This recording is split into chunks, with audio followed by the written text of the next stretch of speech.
In this video, I'm going to give you my opinion of what was the best tech in 2023. So let's get to it.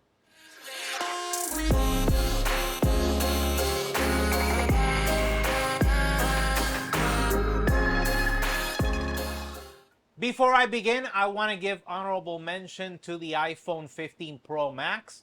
Not obviously, I know there was issues with the overheating and other things, etc.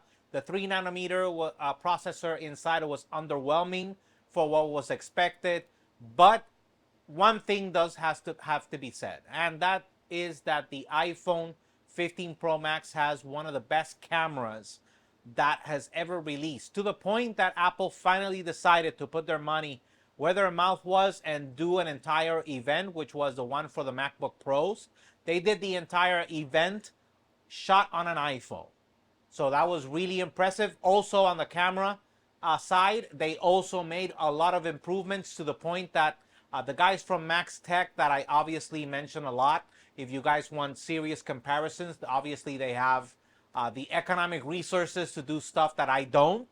But they did a comparison recently, just a few days ago. By the time I recorded this video, they made this video of comparing the iPhone 15 Pro Max to a Pro camera, where both the camera and the lens, the total cost was over $5,000. And they did a blind camera test of pictures and the iPhone won for both people that were voting. In my case, it also won, but just barely. But it did also win. I did like more the pictures that the iPhone took, especially those faraway shots of the skyline, the New York skyline that they took.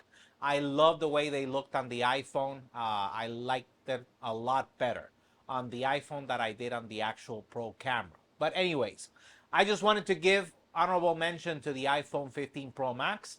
Now let's get to what I thought was the best stuff announced in 2023, starting with Zelda Tears of the Kingdom. For me, this was the best game. I know that the voting already went through and something else was voted as Game of the Year, a game that I actually never played, so I don't know. Maybe it was deserving of the title of Best Game of the Year, but in my opinion, Zelda Tears of the Kingdom takes the title for me. This was, when you actually think that this is run on 6-year-old hardware and you can still get such an amazing game, great graphics, large map, complex map, not just large, complex map, and you can still get this much out of a device, the game can get this much out of it. For me, it was a no-brainer that this was, or this should have been, the Game of the Year. This was a great game. If you have not played it, I cannot recommend it more. I know I said I am a fan of Zelda before, but this is really a good game. I didn't like Breath of the Wild. I loved this game. Breath of the Wild for me was a little bit weird. This one I liked a whole lot better. So if you haven't played it, go ahead and play it. For me, again, Zelda Tears of the Kingdom, best game of the year. And to finish up, I want to talk about the MacBook Pros, specifically the M3 3nm chip. For me, this Mac has worked fantastically. I put it in low power mode when I don't have it connected to power, when I don't have it connected to my external monitor. And a few days ago, I downloaded Spider-Man from No Way Home. I watched the entire thing full brightness because since I downloaded it in 4K HDR, I wanted to see if there was actually a difference, and full volume.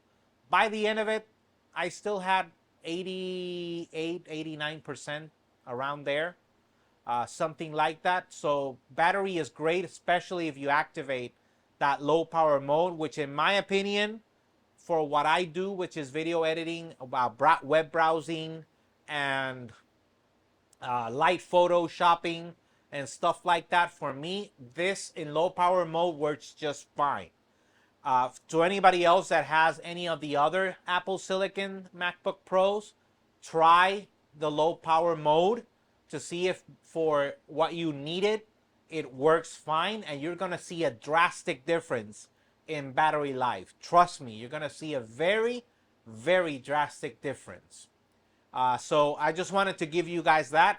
The color I didn't like that much, as I said on my original review video of my first impressions of it. But then again, I have it in a case, so it looks like the space gray all over again. But other than that, I love it. The battery lasts a whole long time. Sometimes I go days without having to charge the actual computer. And the rendering of the videos, again, I did full edit renders and exports of the videos, and I still had a bunch of battery left.